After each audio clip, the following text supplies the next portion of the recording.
I honestly thought the Prime War was over. A few weeks ago, it felt like Magnificent Mecha had already won. The headsculpt looked incredible. The robot mode looked insanely clean. The weathering looked premium.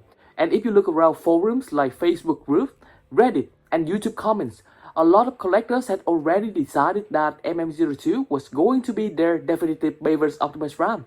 Then Unique Toys dropped a single painted prototype, just one photo. And somehow, that one photo completely changed the conversation. I'm seeing collectors who were fully Team MM suddenly saying they need to wait for the reviews. I'm seeing people who were planning to buy only one figure now considering buying both. I'm seeing people who thought Yuri had already lost its battle, now calling it a legitimate competition again. And honestly, I didn't expect that, because this isn't just another prototype update. This might be the moment that brought the Prime Wars back to life. Now before we dive in, let's get one thing out of the way. This is still a work in progress, painted prototype. According to Unique Toys, the figure still does not have its final flame radiance. It still doesn't have all of its pad printing. The eyes appear unfinished. Additional weathering may still be added later, and there are likely still tweaks being made before the production. So if this already looks impressive now, there's a very real possibility that the final products could look even better. And I think that's exactly why this review has gotten so much attention.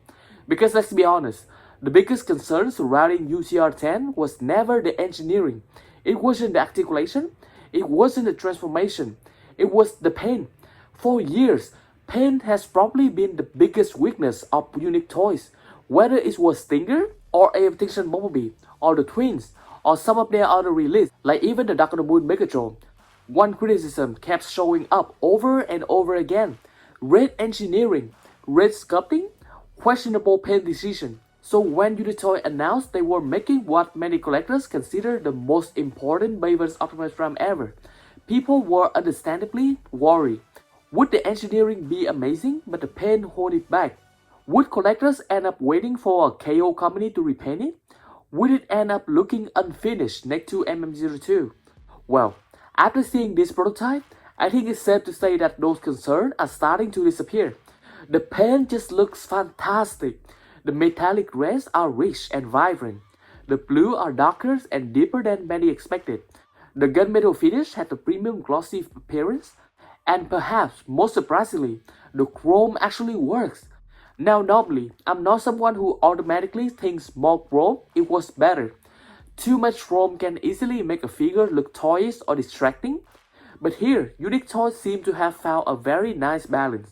The chrome isn't competing against flat silver paint or gunmetal areas. It's surrounded by deep metallic gunmetal surfaces that have everything blend together naturally.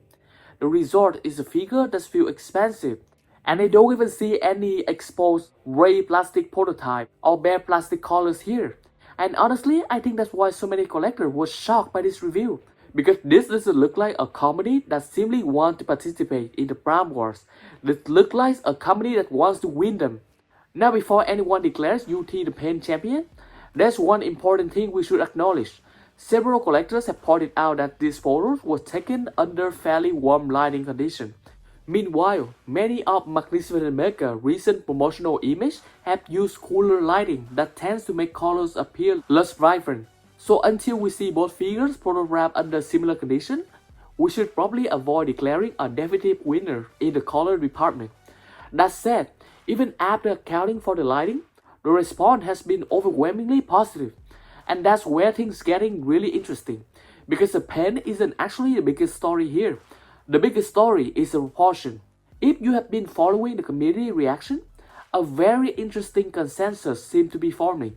Many collectors are now saying that Magnificent Mecha may still have a stronger 2007 and Revenge of Fallen Optimus Prime, but Unique Toys may actually have the stronger Dark of the Moon Optimus Prime. And honestly, I understand why people are saying that. The overall silhouette feels heavier and more mature. The proportion feels closer to Optimus Prime appearance in Dark of the Moon. The backpack appears thinner. The body looks less compressed, and the chest feels more imposing. The feet have been thickened and now look more movie accurate. Additional details have been added throughout the figures. The shoulder spine tabs have been cleaned up. The windshield wipers now fold inward correctly. Mechanical details have been added behind the chest window. The silver trim around the window has been painted. There are gold accents throughout the body, and clear inserts have been added to abdominal lines. And several smaller details, including red accent beneath the abs, have also been incorporated.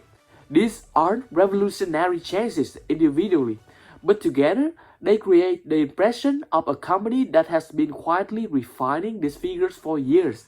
And remember, Unique Toys started development on this project after Magnificent Mecha had already begun work on MM-02, which makes the progress we have seen even more impressive.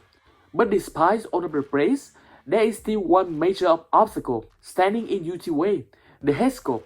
And I think everyone knows it. To be fair, there are visible improvements. The secondary antenna details look better, the eyes appear slightly more reset, and the masthead actually look quite good. But even among collectors who now refer UT colors and proportion, many still believe MM definitely has the stronger headsculpt. It just looks more accurate in overall. It even have all of the Cybertronian tattoo on the cheeks and on the side of the headsculpt, and have multiple antennas coming out the head, which is more accurate. The unmasked headsculpt just looks amazing. And that's a big deal, because Optimus Prime lives and dies by the face. You can have perfect proportion, perfect paint, perfect accessory, perfect transformation, but if the head doesn't fully capture the character, collectors notice immediately.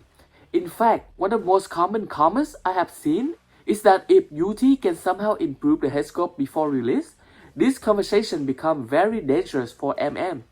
Because right now, a lot of collectors feel that the headsculpt is one of the few remaining areas where MM have a clear advantage.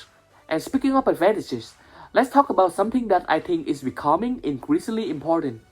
Value. Because I don't think people are simply comparing robot modes anymore. They're comparing the entire package. And this is where UT becomes extremely competitive. We already know that UTR-10 is designed to cover Transformer 2007, Revenge of the Fallen, and Dark of the Moon within one figures. We know it will include both Iron Blaster, both Energon Sword, and likely the Knuckle Duster, interchangeable Revenge of the Fallen and Dark of the Moon parts, a built-in battle mask, and according to current plans, a trailer that includes the Jetwing set along with the battle station that can transform into a trailer. We also have confirmation that all ties on the figures are made of rubber, even the segmented transformable ties, and Unique Toys had confirmed 18 ratchets or gear joints throughout the figures. That's an impressive feature list. What's even more interesting is that collectors have specifically praised Unique Toys for including many of these accessories in the base package. Because if you've been following the discussion, one thing that keeps coming up is how consumer-friendly this decision feels. Collectors asked for the weapons. UT listened. Collectors wanted more premium paint. UT listened. Collectors wanted a more complete package, and UT listened too. And whether you're Team UT or Team MM, I think that's worth acknowledging, because competition is clearly making both companies better. Now of course, UT isn't perfect. There's still concern. Some collectors don't like the visible C-clips. Others are worried about the truck roof bump. Something the ties still sit too high. Others feel the back section protrudes slightly too much. And perhaps, most importantly, we still haven't seen enough of the truck mode. And that's huge, because for many collectors, especially those who actually enjoy transforming the figures, the vehicle mode matters just as much as the robot mode. Some people are already saying they won't make a decision until they see the truck mode. Others are waiting to see the transformation. Others want to know how durable the probe will be, and others want to know how the figures feel in hand. And honestly, I think that's the correct approach, because here's the reality. We have seen one painted image. One. We haven't seen the final headsculpt.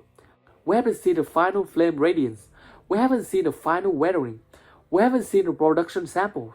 We haven't seen the complete truck mode. And we haven't seen the full transformation yet. We don't know the final price, and we don't know the release date. So if somebody tells you the Prime Wars are already over, they're probably getting ahead of themselves. But what fascinates me the most about this entire situation isn't who is winning. It's how far Bayverse collecting has become. Think about this for a moment.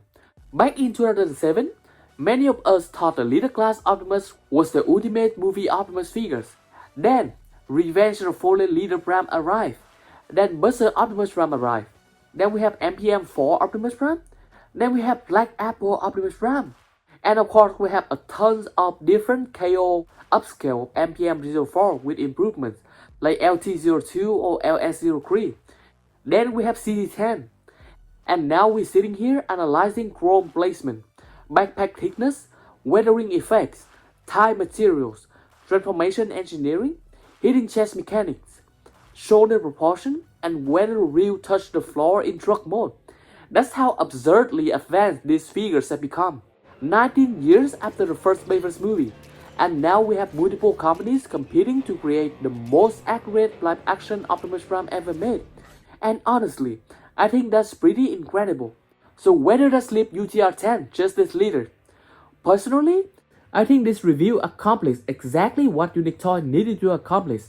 Not because it proved Unique Toy has already won, not because it proved MM has lost, but because it reminded everyone why Unique Toys became one of the most respected third-party companies in the first place. The paint looked fantastic, the proportion looked fantastic, the overall package just looked incredibly promising, and for the first time in months, it feels like Magnificent Mecha had genuine competition. A few weeks ago, I thought this battle was becoming one-sided, and today, I honestly don't know who's going to win, and that's exactly what makes this so exciting. Because maybe the real winner isn't Unique Toys, maybe the real winner isn't Magnificent Mecha, maybe the real winner is every Bayverse collector watching this company push each other to create the better and better Optimus Prime figures. And after this review, one thing is certain, the Prime Wars are now far from over.